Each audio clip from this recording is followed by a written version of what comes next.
국민의힘 이준석 대표와 배현진 최고위원이 지금 연일 공개적으로 충돌을 빚고 있습니다. 3일 만에 분위기가 확 달라진 인사 방법을 봐도요. 두 사람의 현재 관계가 어떤지 쉽게 파악할 수 있을 것 같습니다.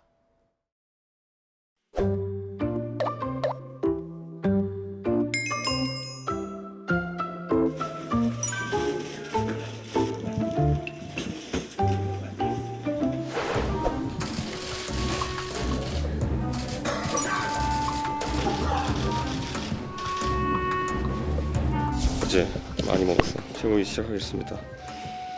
전 딱히 드릴 말씀이 없습니다. 여기 있는 어느 누구도 자기 정치를 위한 그러한 어떤 의도를 혁신에 담지 않겠다. 앞으로 당 내에 건전한 조직으로서 역할할 수 있도록 저희가 많이 보조하겠다.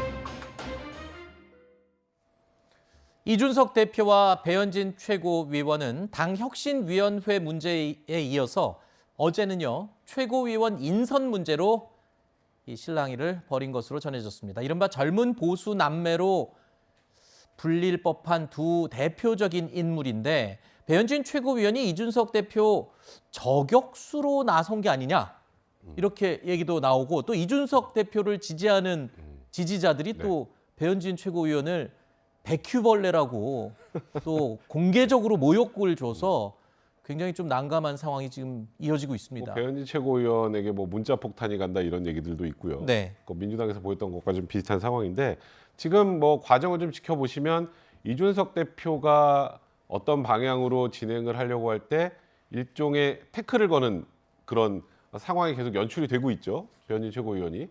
그러니까 이준석 대표 입장에서도 그게 마냥 달갑진 않을 것이고 단순하게 한 최고위원과 당대표 사이의 갈등이라기보단 이제 국민의힘 전체 구도로 봤을 때 지금 현재 배현진 최고위원은 소위 친윤계 쪽으로 좀 분류가 될 수 있는 그런 상황이다 보면 당내 권력 다툼 또 이 지금 현재 일어나고 있는 그 주도권 싸움에 굉장히 중요한 어찌 보면 튀어나와 있는 두 사람이기 때문에 단순히 두 사람 간의 저렇게 갈등이라기보다 저는 개인적으로 당내 일종의 계파 갈등의 한 그런 모양새가 아닌가.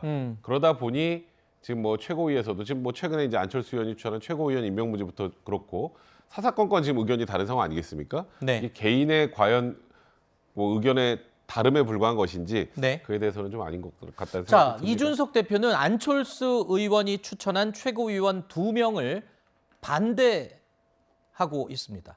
이 반대하는 그 이유를 놓고 안철수 의원과 친윤계의 영향력이 최고위에서 확대되는 것을 경계하는 게 아니냐 이런 분석이 나오고 있는데 이렇게 되면 결국 국민의힘도 당내 계파 갈등의 역학 구도 상에서 지금 이런 이야기들이 나오는 게 아니냐. 네. 아무래도 그럴 수밖에 없죠. 사실 이제 안철수 의원이 김윤 씨를 이제 최고위원으로 추천한 것은 그건 국민의당 출신이기 때문에 자연스러워 보이는 현상일 수 있는데 정점식 의원을 추천했다라고 하는 건 과거에 어떤 인연이 있는 사이도 아닌 것이고 그리고 이제 정점식 의원은 과거에 이제 처음에는 정치권에 입문을 하실 때는 이제 황교안 키드라고 불리다가 이제 지금 친윤으로 분류가 되고 있는데 좀 뜬금없다는 생각은 분명히 들 수 있는 거거든요. 그렇다면 이것은 어떤 맥락이 있었고 그리고 정점식 의원하고 상의는 어떻게 했는지 혹은 누가 이것을 혹시나 부탁을 했는지 이런 것들을 떠나서 일단은 안철수 의원이 친윤계 일각과 손을 잡으려고 한다라고 하는 그 해석을 나올 수밖에 없는 것이죠. 그리고 또 묘한 것은 지금 이제 그러면 이게 친윤 대 이준석의 문제로 가고 있느냐, 친윤 더하기 안철수 대 이준석의 문제로 가고 있느냐, 그게 아니라 권성동 원내대표가 또 이 사안에서 좀 중재를 하고 있어요. 그리고 이 중재를 한다고 하는 것은 어떻게 보면은 그 내용이 이준석 대표하고 똑같은 내용은 아니지만 이준석 대표 쪽의 어떤 문제 제기 이런 것들을 수용한 내용을 중재안으로, 그러니까 한 명만 임명하면 안 되겠느냐 이 얘기를 이제 권성동 원내대표가 하고 있고 또 최근에 보면 권성동 원내대표가 친윤 의원이라고 할 수 있는 일부하고 이준석 대표가 갈등을 할 때에 이준석 대표를 이렇게 나몰라라 하지 않는 태도를 계속 취하고 있거든요. 그렇다면 또 이게 친윤 내에서 안철수 의원하고 새로 손을 잡는 쪽이 또 생길 수 있고 한편으로는 권성동 원내대표는 친윤이지만 또 이준석 대표를 그래도 좀 밀어주는 이런 구도로 또 가고 있다. 어떻게 보면 친윤 대 이준석이라기보다는 친윤 자체도 분화할 수 있다라고 하는 그런 가능성들을 보여주고 있는 것 같습니다.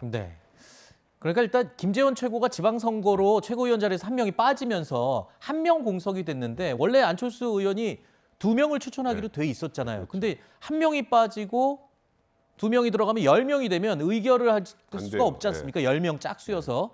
그래서 지금 권성동 의원이 원내대표가 중재에 나선 거죠. 원래는 2명 추천해야 되지만 1명만 추천하는 걸로 좀 양보를 해주면 어떻겠냐라고 이제 안철수 의원에게 중재안을 던진 겁니다. 들어보시죠.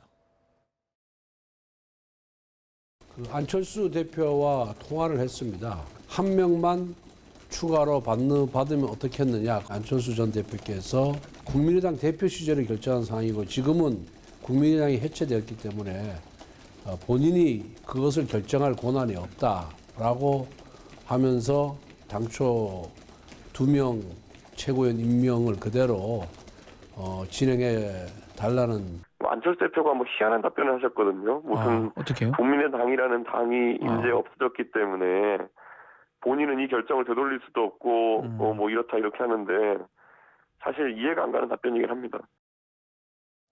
어찌 보면 1명이냐 2명이냐 이게 그렇게 큰 문제인가 싶은 생각하실지도 모르겠지만요. 지도부 구성은요. 당내에서 세력 구도와 아주 직결되는 중요한 문제가 됩니다. 그러니까 이 계파 싸움에서 또는 계파 경쟁에서는 아주 예민한 문제가 될 수 있겠죠. 안철수 의원, 이준석 대표 그리고 친윤계 의원들 이 문제가 지금 어떻게 정리가 될지 계속 지켜보겠습니다.